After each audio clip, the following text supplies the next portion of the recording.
Shalom, salam sejahtera dalam kasih Tuhan kita Yesus Kristus. Saudara-saudaraku yang dikasihi oleh Tuhan,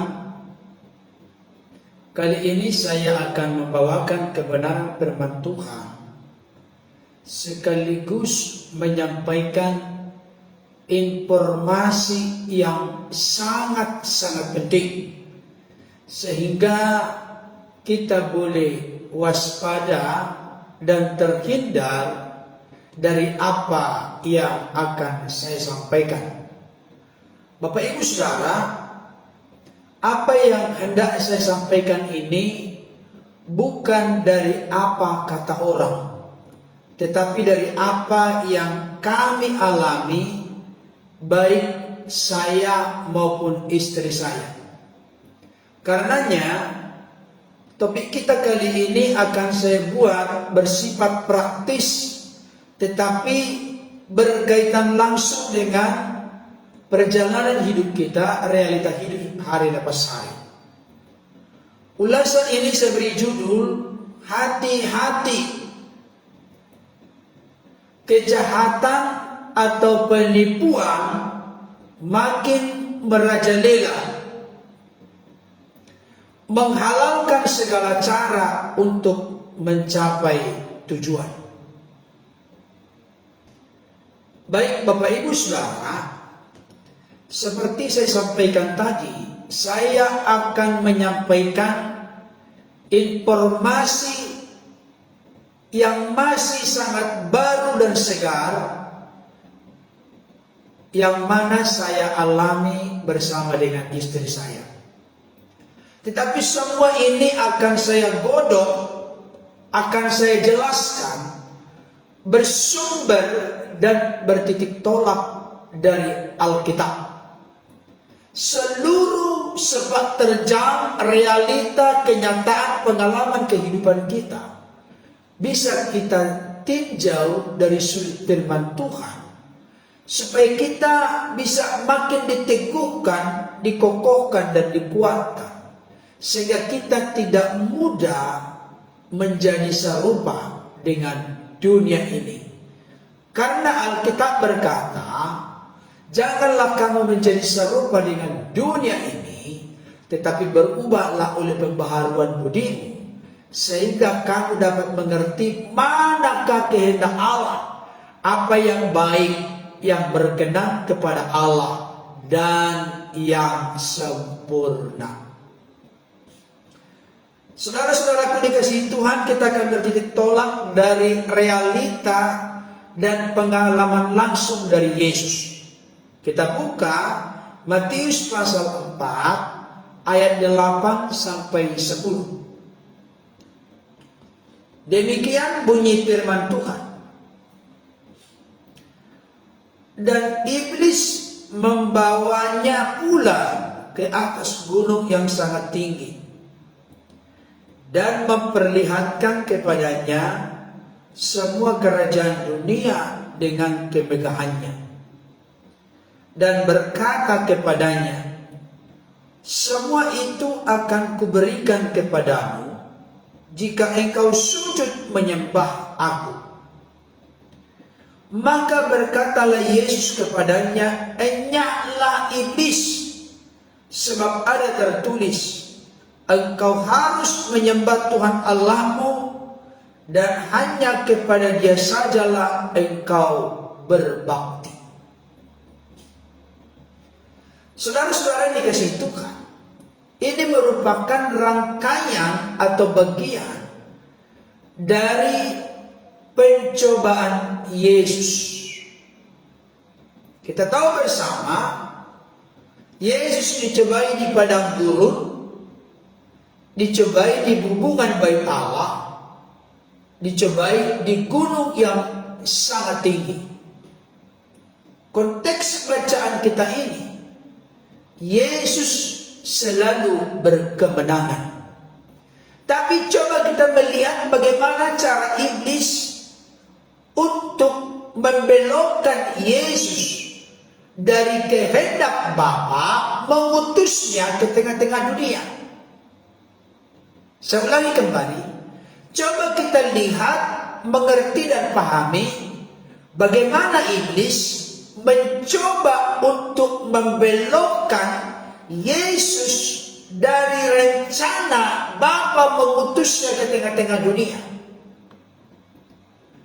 Dan saya mau kasih tahu, iblis, setan, roh jahat, kuasa-kuasa dunia, termasuk manusia yang sudah ditunggangi dan dikuasai oleh iblis, mereka selalu berupaya untuk membelokkan kita, membuat kita menyimpang dari apa yang Tuhan inginkan dan kehendaki, dari apa yang Tuhan rancangkan yang terbaik dalam kehidupan kita.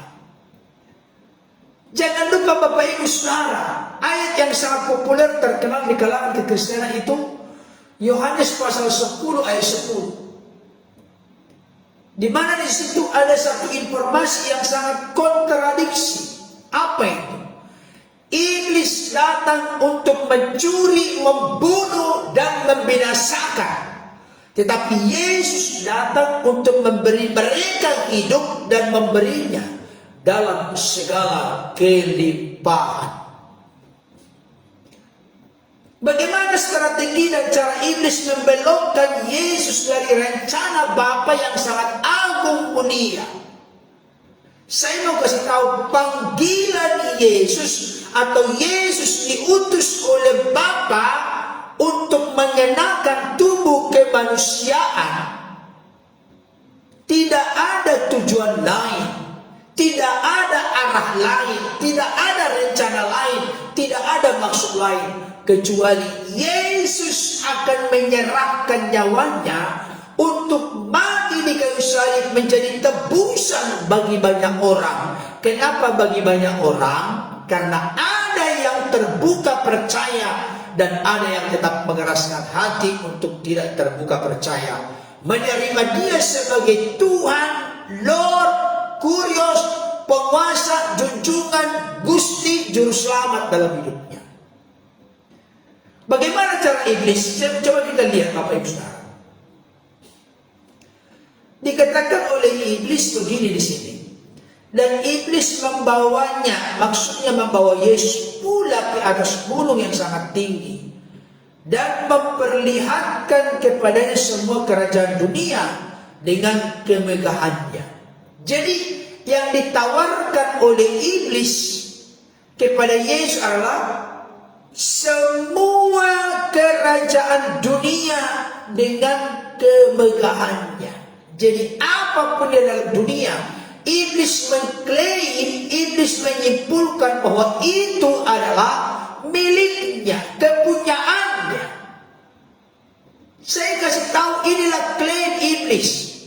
Padahal yang mencipta langit, bumi, laut beserta segala isinya bukan iblis. Yang berkuasa dan memiliki langit, bumi, laut beserta segala isinya adalah Allah Bapa di sorga dengan memakai firman-Nya. Kenapa saya katakan demikian? Kita tahu bersama Yohanes 1 ayat 1 sampai 3. Kebetulan saya hafal Bapak Ibu Saudara. Pada mulanya adalah firman, firman itu bersama-sama dengan Allah dan firman itu adalah Allah. Ayat 2. Ia pada mulanya bersama-sama dengan Allah. Ayat 3. Segala sesuatu dijadikan oleh Dia, oleh firman, dan tanpa firman tidak ada sesuatu pun yang jadi dari segala kalian jadikan. Kalau firman yang kita kenal nanti nujul turun menjadi manusia, Yesus Kristus namanya, yang mencipta segala sesuatu, maka iblis membuat klaim yang sangat sesat dan salah ketika dia berkata dia memperlihatkan seluruh kerajaan dunia dan segala kemegahan keindahannya. Dia tawarkan itu kepada Yesus, dan Yesus akan berhak memiliki itu jikalau Yesus sujud menyembah kepada iblis. Saudara-saudara dikasih Tuhan, ini adalah kejahatan, penipuan kedok tingkat tinggi, karena langsung iblis mbahnya roh-roh jahat kuasa kegelapan berhadapan langsung dengan Sang Putra Allah, yaitu Yesus Kristus. Ini sangat luar biasa. Langsung mbahnya yang datang menghadapi Yesus, yaitu iblis. Saudara dikasihi Tuhan, apa itu maksudnya di sini? Saya mau kasih tahu, hati-hati, kejahatan, penipuan makin merajalela. Jangan sampai saudara dan saya justru ikut turut terlibat untuk melakukan kejahatan atau penipuan yang semakin marak dan merajalela di akhir zaman ini. Jangan sampai kita jadi termasuk di dalamnya. Karena kita tidak boleh menjadi serupa dengan dunia. Kita harus tampil beda. Allah memanggil kita bukan melakukan apa yang cemar, apa yang jahat, apa yang menipu, apa yang merugikan orang lain. Tapi kita dipanggil untuk melakukan apa yang kudus, mulia, benar di mata Tuhan. Saudara dikasihi Tuhan, ayat-ayat ini terkait dengan iblis mencoba Yesus, di mana dibawa ke gunung yang tinggi memperlihatkan segala kerajaan dunia dan segala kemegahannya dan segala sesuatu yang tinggal di dalamnya, di mana iblis mencoba membujuk, membelokkan Yesus supaya sujud menyembah kepadanya. Dengan sujud menyembah kepada iblis, maka iblis akan memberikan segalanya itu kepada Yesus. Dengan kata lain, iblis mau mengatakan, mau melakukan sesuatu, menghalalkan segala cara untuk mencapai tujuan. Saudaraku yang dikasihi oleh Tuhan, suatu ketika ada seorang Kristen, ini sangat prihatin. Seorang Kristen datang kepada saya berkata begini, Pak Pendeta, dalam situasi sulit, dalam situasi sukar sekarang ini, tidak perlu lagi kita memikirkan apakah halal, apakah haram. Akhirnya dia menyimpulkan dan membuat saya terkaget-kaget. Pak Pendeta, jangankan yang halal, yang haram pun susah didapat sekarang. Ngeri gak? Ngeri, inilah keadaan real, konkret dan nyata di akhir zaman. Pak Pendeta, bayangkan kepada Pak Pendeta dia ngomong demikian. Jangankan yang halal, yang haram pun susah didapat. Artinya dia sudah berjuang untuk mendapatkan sesuatu yang haram, sesuatu yang diraih, diperoleh dengan cara yang tidak benar, dengan cara kejahatan, korupsi, dengan cara menipu. Bapak Ibu Saudara, saya akan tampakkan dulu sebelum saya bersaksi. Baru kemarin malam kami alami bersama dengan istri saya, dan saya akan tunjukkan ini sebagai informasi penting. Bapak Ibu Saudara jangan beranjak dulu, karena barangkali nanti Bapak Ibu Saudara akan diperhadapkan dengan situasi yang sama, supaya Bapak Ibu Saudara jangan sampai terjebak. Ada beberapa mutiara kebenaran yang akan saya sampaikan terkait dengan pengalaman saya bersama dengan istri saya kemarin. Ini menyedihkan, mengharukan, memilukan Bapak Ibu Saudara. Apa itu? Tunggu dulu. Saya jabarkan dulu firman Tuhan, nanti itu kesimpulan, kesaksian, penerapan dalam realita kenyataan hidup sehari-hari. Mari kita buka dulu Bapak Ibu Saudara 2 Timotius 3 ayat 12 sampai 13. 2 Timotius 3 ayat 12 sampai 13.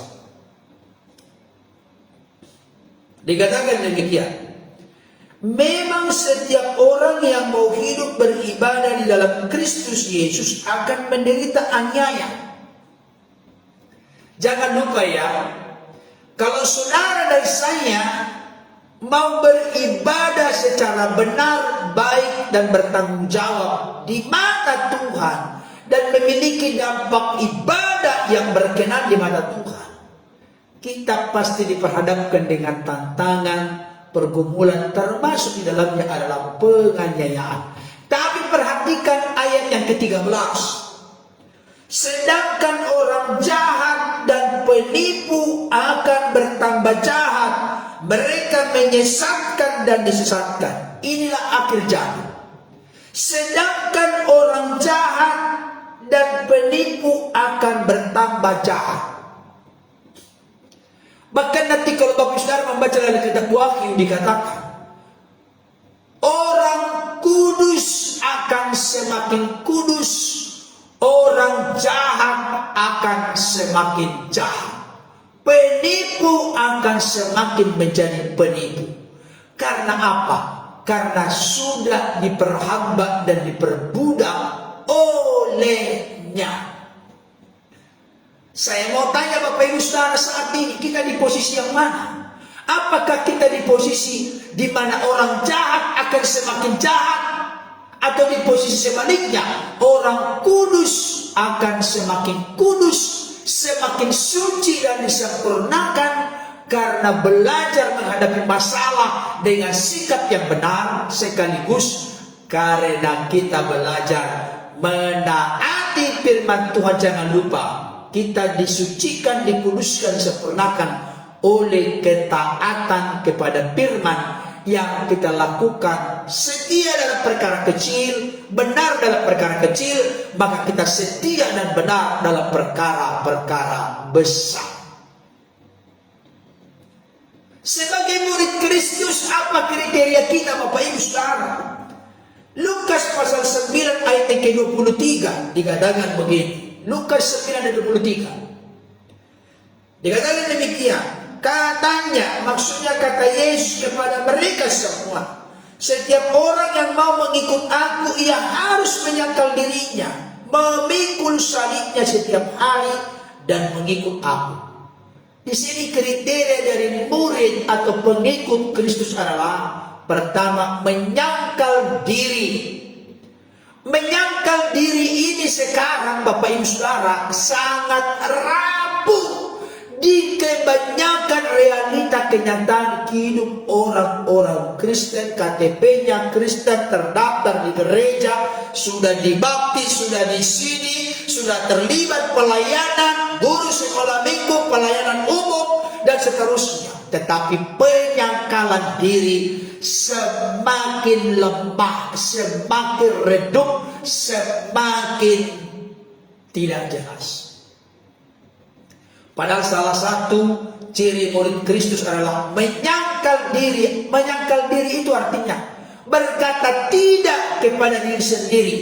Waduh, kalau begitu membunuh diri dong. Bukan.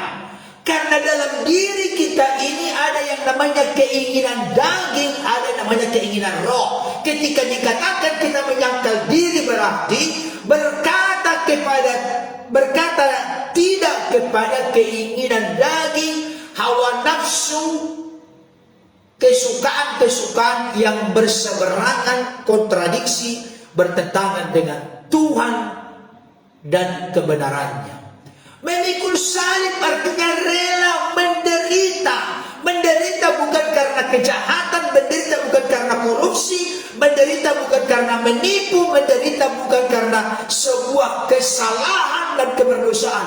Menderita oleh karena berjalan dan berdiri dalam kebenaran, termasuk dalam yang menderita oleh karena melayani Tuhan, memberitakan Injil Tuhan, dan itulah yang dialami oleh para rasul. Kapan kita memikul salib? Memikul salib itu setiap hari Bapak Ibu Saudara. Bukan sekali seminggu, bukan sekali sebulan, bukan sekali setahun. Tapi Alkitab berkata setiap orang yang mau mengikut aku, ia harus menyangkal dirinya, memikul salibnya setiap hari. Tolong ya, kita tidak pernah diperintahkan memikul salib Yesus. Cukuplah Yusuf dari Arimatea yang memikul salib Yesus. Itu pun bukan permintaan Yesus, tapi orang-orang di sekitar yang menghukum Yesus yang mengatakan itu. Kita diperintahkan untuk memikul salib kita. Ada salib, ada cawan, ada penderitaan masing-masing. Apa itu Bapak Ibu Saudara? Ya kita yang tahu. Mari kita pikul, mari kita hadapi, mari kita tanggung. Jangan menghindar, jangan letakkan salib kita kepada orang lain.